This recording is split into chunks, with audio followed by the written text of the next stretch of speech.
For a while now, some of my viewers have been asking me to comment on what is, without a doubt, the most important and divisive question of our time.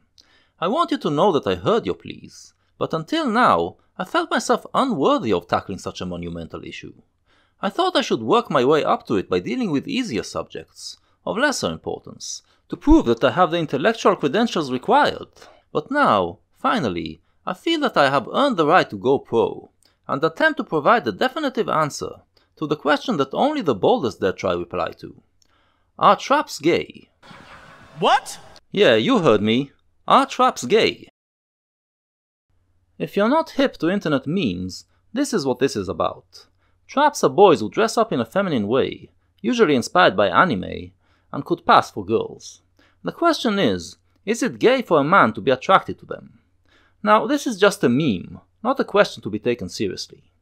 But what made me want to do this video is that I realized that it actually touches on a couple of concepts that should be reevaluated, because the field they are in is currently in flux. So, since you asked for it, now you're going to have to sit through a lecture. Right, so first of all, let's answer the question.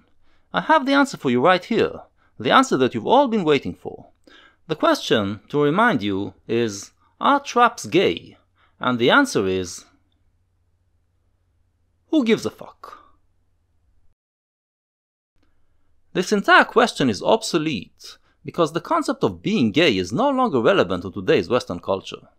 It is a relic from the past that no longer fits the paradigm.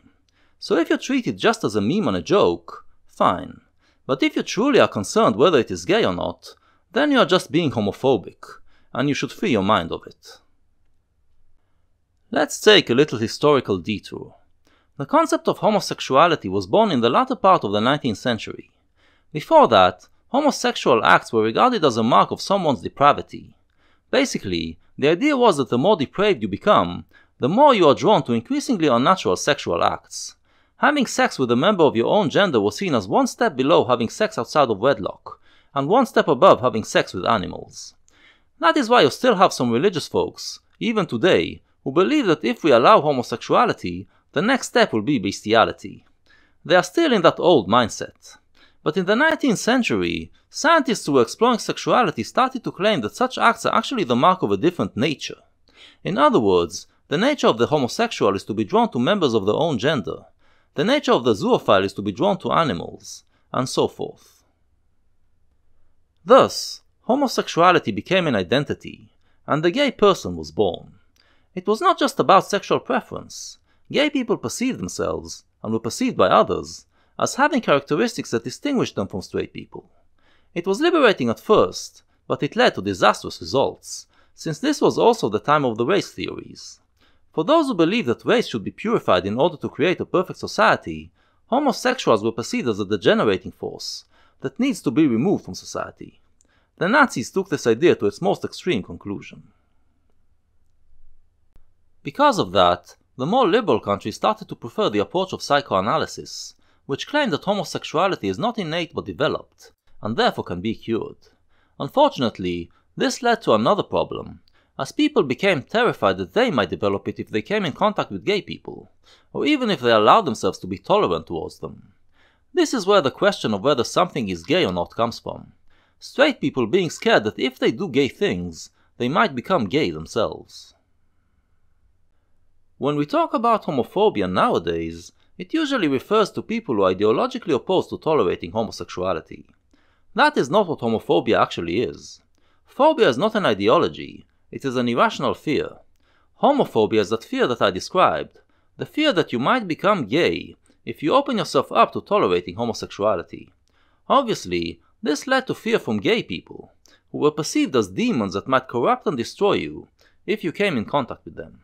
And, moreover, homophobia was also fear that society might come to regard you as gay if you were seen to do gay things, leading to straight people being very careful not to do anything that might seem gay.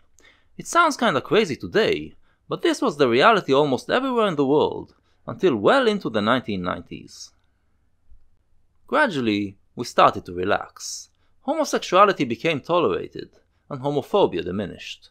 Many straight people started to admit that they had some homosexual tendencies, and we started to believe that there isn't a dichotomy between gay and straight, but that we are all on a spectrum, with one side being people who are heterosexual by nature, the other side people who are homosexual by nature, and then many people whose nature is in the middle.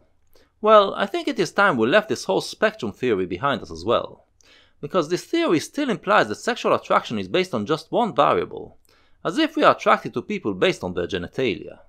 In actuality, we are attracted to people based on many different variables.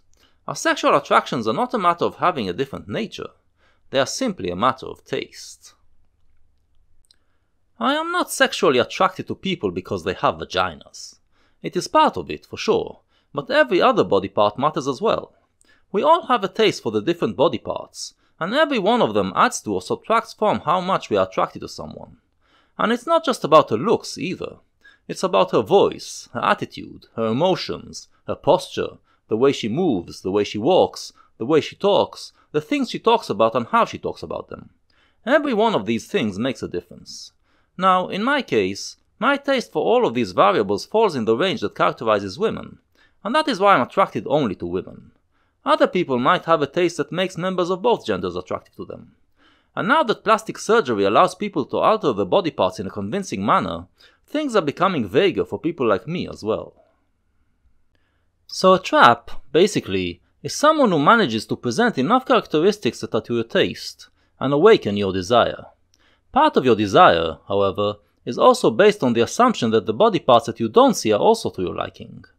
That's why it's a trap. When you realize the truth, your desire will subside. That's not you being homophobic or transphobic, that's just a matter of your taste. But you should not care about the question of whether your initial attraction was gay or not.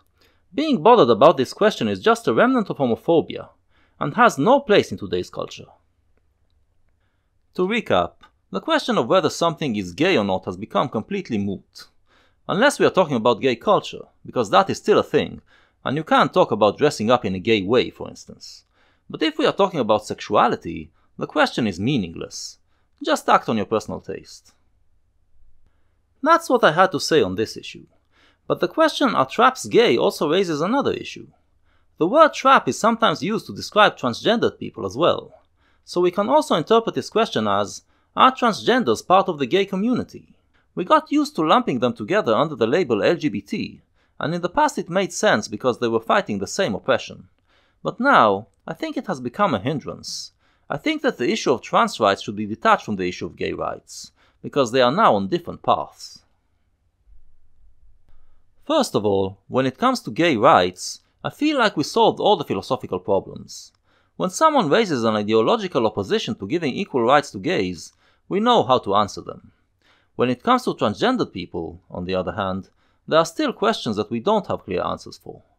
At what age should we permit body-altering operations? What public bathrooms should transgendered people use? And at what stage of the transition should they switch bathrooms?